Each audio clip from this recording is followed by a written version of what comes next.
Welcome to the New World Order Showcase Podcast. Your host, Jill Hart, the Coach's Alchemist. Couldn't be more excited to have you join us today. On this podcast, we celebrate the champions of change, the up-and-coming life, health and transformational coaches who are fearlessly stepping forward to make a difference in the world. Get ready for inspiring stories, practical tips, and powerful moments that will motivate you to make a positive change in your life and those around you. We're happy to have you join us on this incredible journey as we dive into the world of life, health, and transformational coaches who are lighting up the path towards a better tomorrow.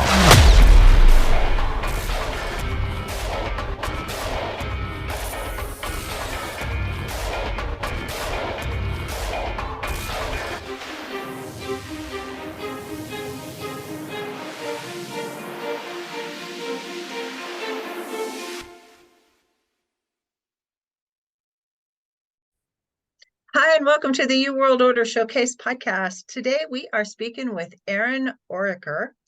Erin helps professional women who are burned out or burning out feel energized and excited about life again. I'm really excited to have you on the show, Erin, so welcome. Thanks, Jill. Excited to be here. Thanks for having me. So what's your story? How did you get started doing all of this?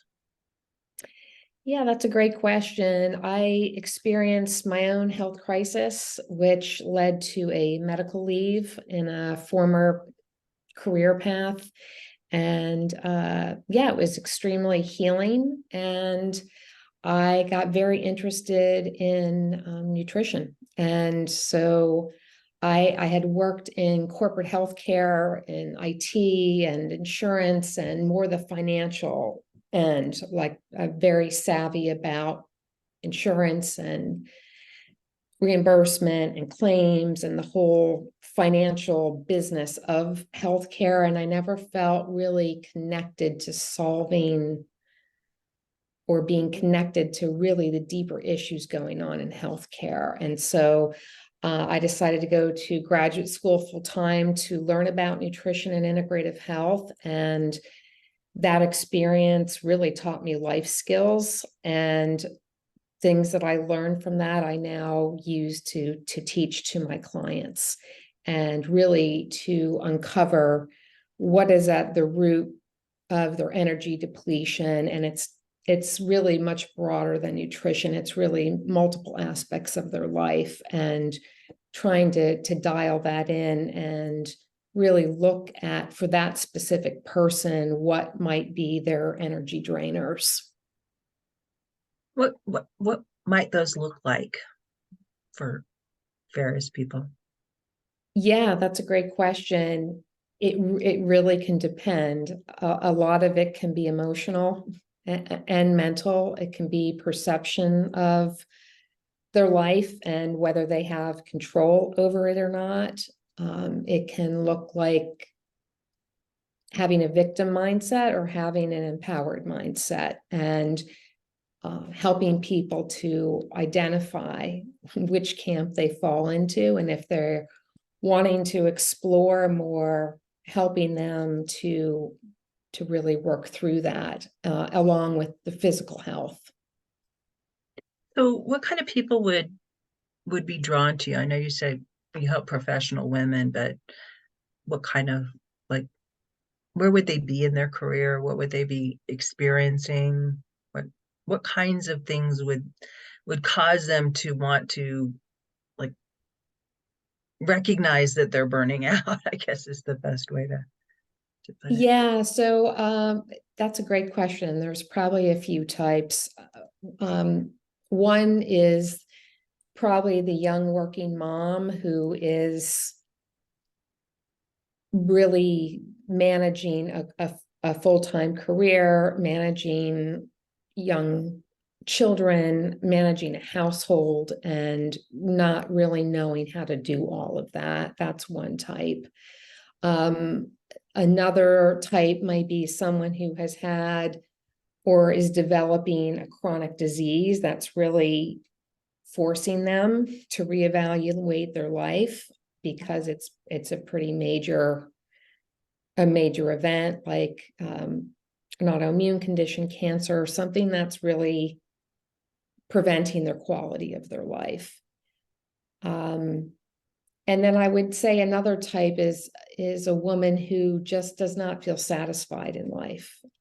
They don't know why, they can't put their finger on it, but they're just not satisfied, and it's physically manifesting as either a disease, a chronic disease, or just severe fatigue.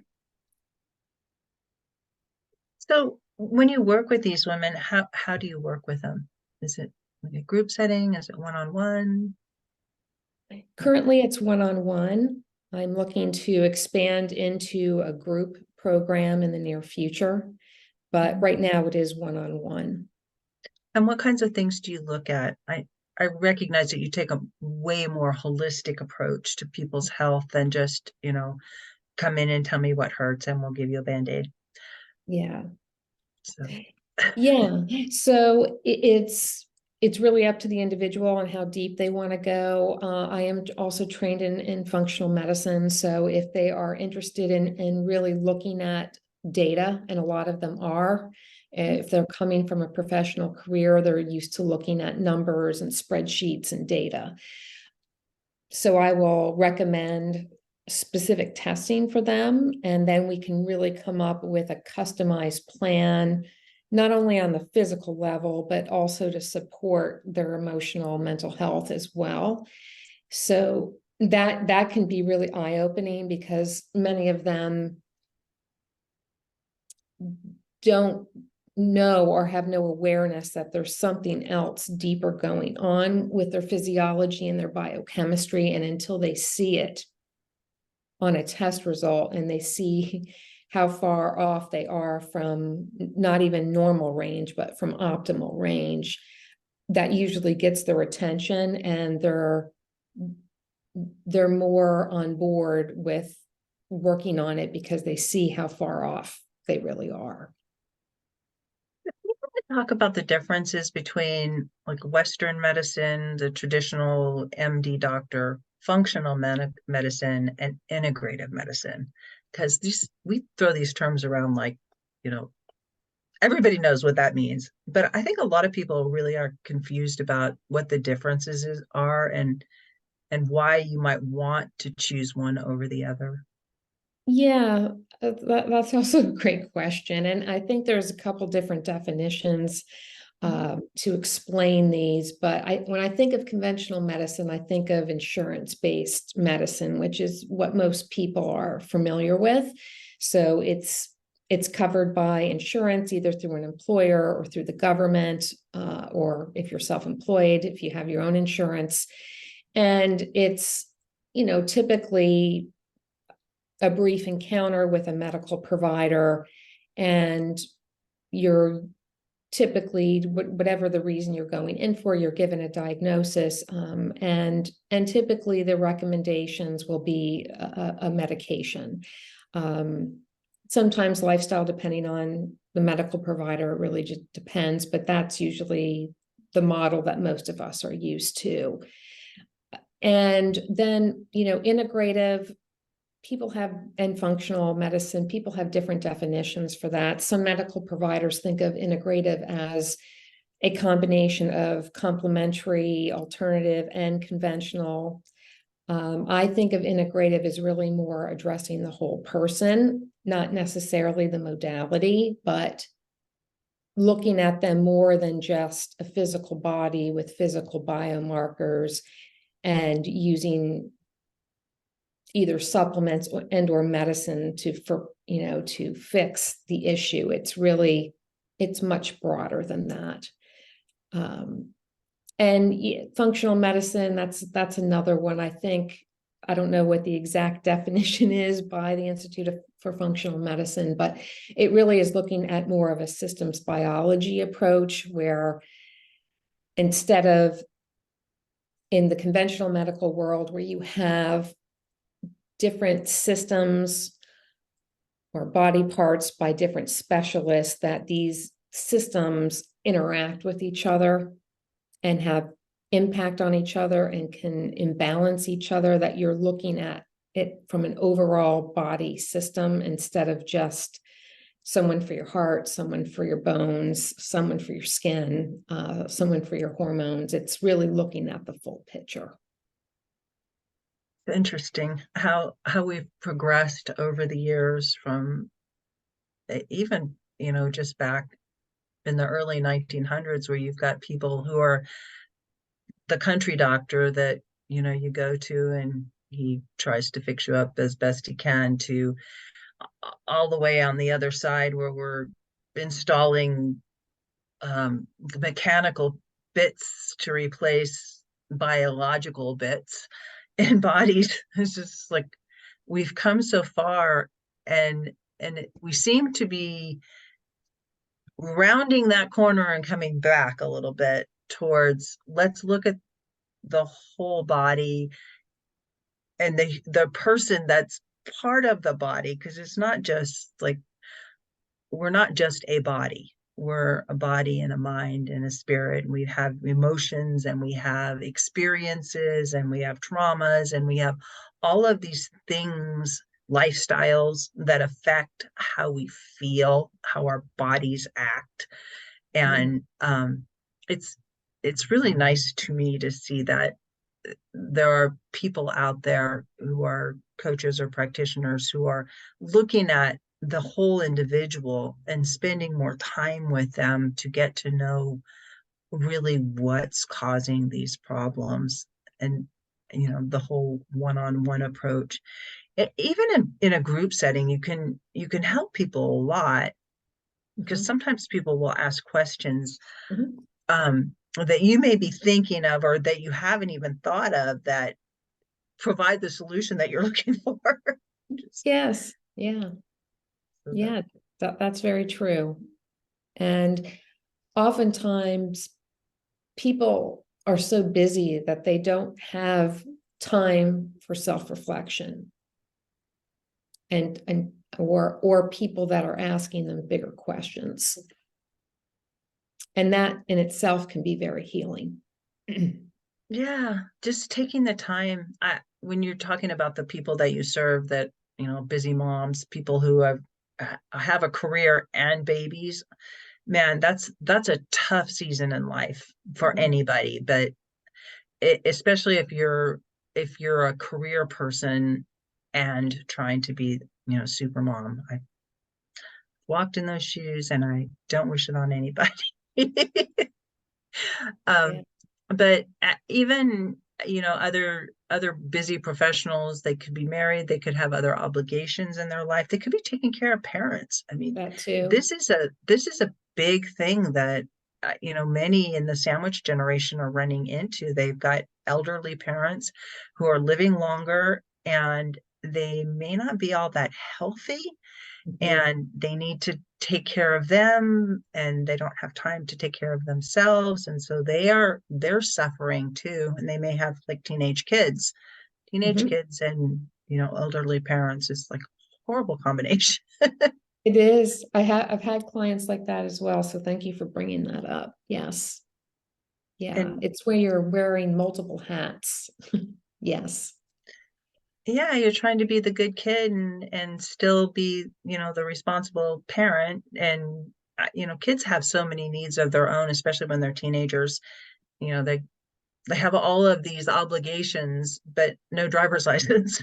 So you're trying to like navigate everybody else's life and your own, and you have all the obligations of your own life. And then your parents, they may or may not drive still, and they have things that they need to do too that require transportation. So it can take a lot of wear and tear on a person, and you might not even think that you deserve to look at what it's doing to your own health. It's like, I'm just where I'm at, and I could just suck it up and deal with it because this is where I'm at in life.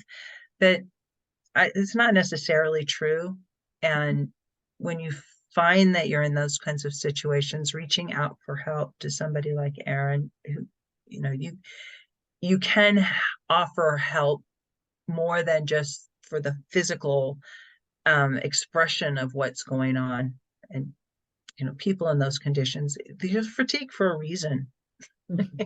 Yeah, they are. And I think oftentimes they come to me because of the physical symptoms, and they're not getting answers in the places that they've been to. Mhm.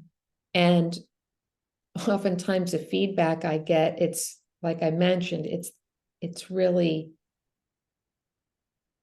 having someone ask them bigger questions that no one's ever asked them before is oftentimes the breakthrough that they need to feel better.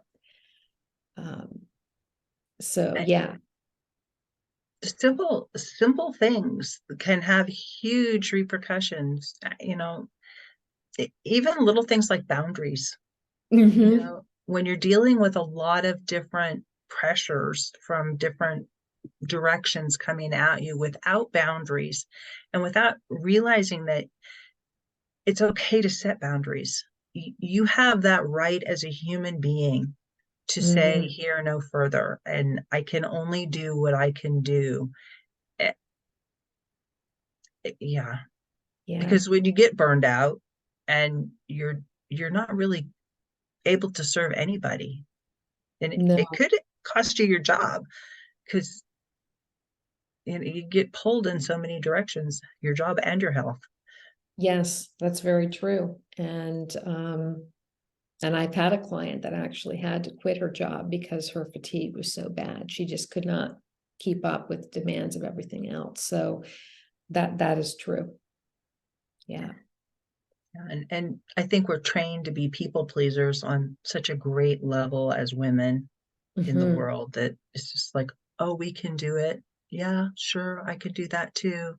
And then, pretty soon you're all hunched over because you've got Yes. so many obligations that you're committed to, and you may do them, but you're not enjoying them, and your life becomes really miserable, and you may be fatigued, but you may just be like, I'm going to bed because it's an excuse. I'm tired of everything else. I'm not happy with how my life is going.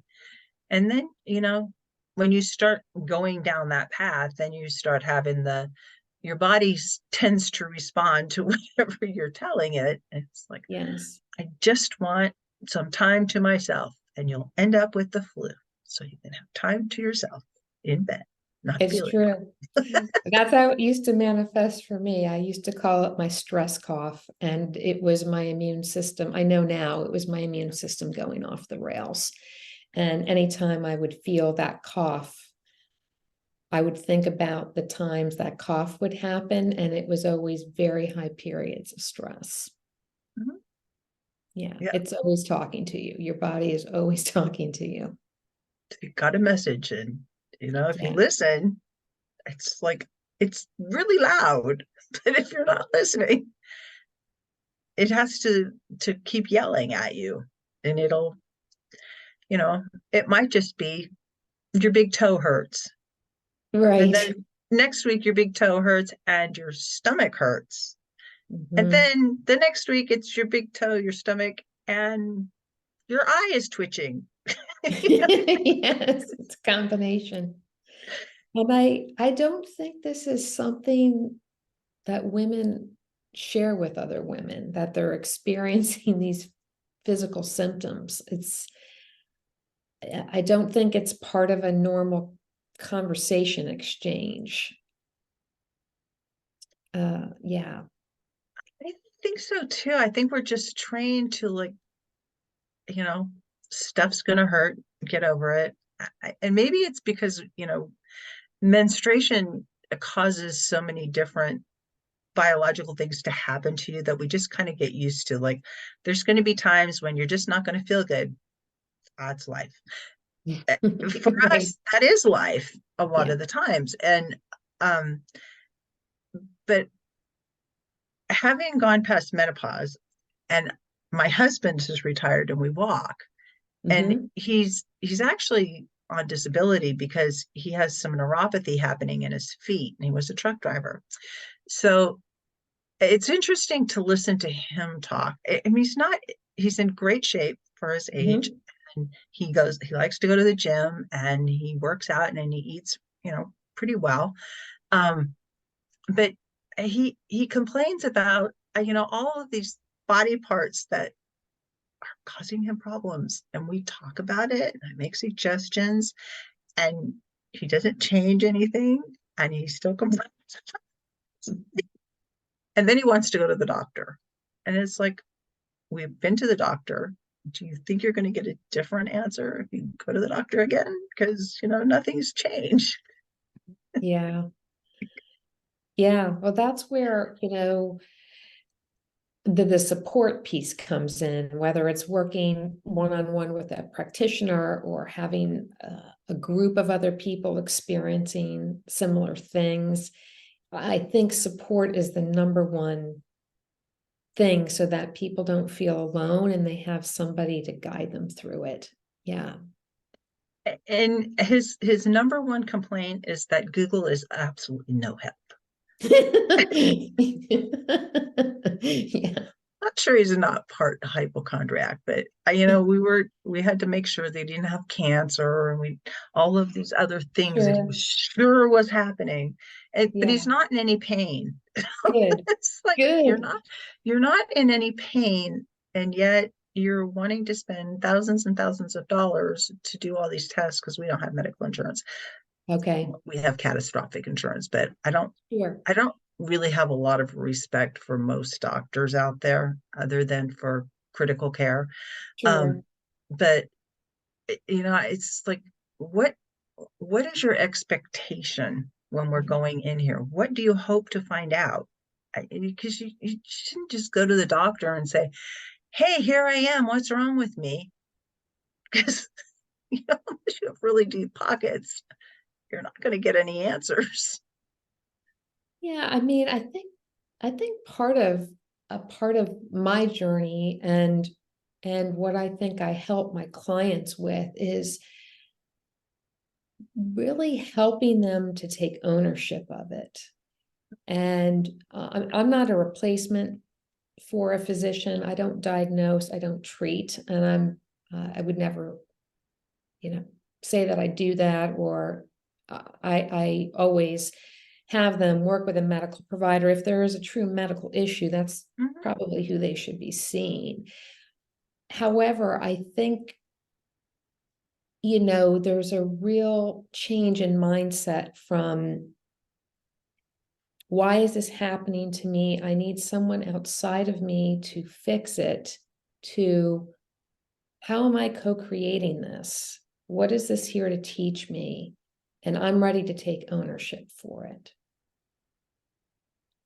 Yeah, and people have to be in the right place to take that on. You have to be willing to do some things differently in order to get different results.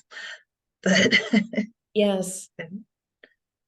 Yeah, that was part of my journey with having something significant enough to going on a medical leave. It really was, what is this here to teach me? And I really had a positive attitude going into it, and it makes all the difference. It's either you feel like you're empowered to make a change, or you don't, or you might be in the middle and you want someone to help you with that. And if that's you, those are the people I love to work with, that are looking for some guidance and they have a willingness to take some ownership. Yeah, I think ownership is the key to that. It's really the beginning point for change to happen. Yes. I know you offer a free tip sheet. You want to talk about that a little bit? Yeah, sure. I would love to. So I offer a tip sheet on things to help you alleviate fatigue. And so I would love to share that with anybody who's interested. They are simple, doable tips. It's a quick read, and it's something that may help you. Perfect. And they can find that on your website and on the links that I'll put in the show notes below. Send you the link to that. Yeah. Yes. And if they wanted to work with you, how would they get in touch with you? So you can either direct message me on LinkedIn and also on Facebook. Just my name, Erin Orekar, or you can message me through my website too. And I'd be happy to schedule a free consultation with you, and we can see if we're a good fit for each other. Awesome. So what's the one thing you want to leave the audience with today, Erin? I would say that you have the power to control your health. You have the power to change it. And, one small action starts the whole process. And so it doesn't have to be a 100-step plan on day one. It's just one little step really can make all the difference to get you on the right path. Bunch of them all strung together makes a huge change in life. Yes. Yeah. Thank you so much for joining me today. It's been a Thank you, great. Jill. Thank you so much for tuning in to another empowering episode of the You World Order Showcase podcast. We hope you've enjoyed hearing from our incredible life, health, and transformational coaches who are making a profound impact on the world. Remember, change begins with you, and you have the power to transform your life and the lives of others. If you want to take that next step and unlock your true potential, visit thecoachesalchemist.com, where you can find the 3 ways we can help you for free to spin your talent into gold with clarity, a system, and a plan. Don't forget to hit the subscribe button so you never miss an inspiring episode. And if you enjoyed today's show, we'd greatly appreciate it if you could leave us a review on your favorite podcast platform. Your feedback means the world to us and helps us reach more people with our positive message. Stay connected with us on social media for updates, behind-the-scenes content, and upcoming guest announcements. You can find us on Facebook at the You World Order, or simply visit thecoachesalchemist.com.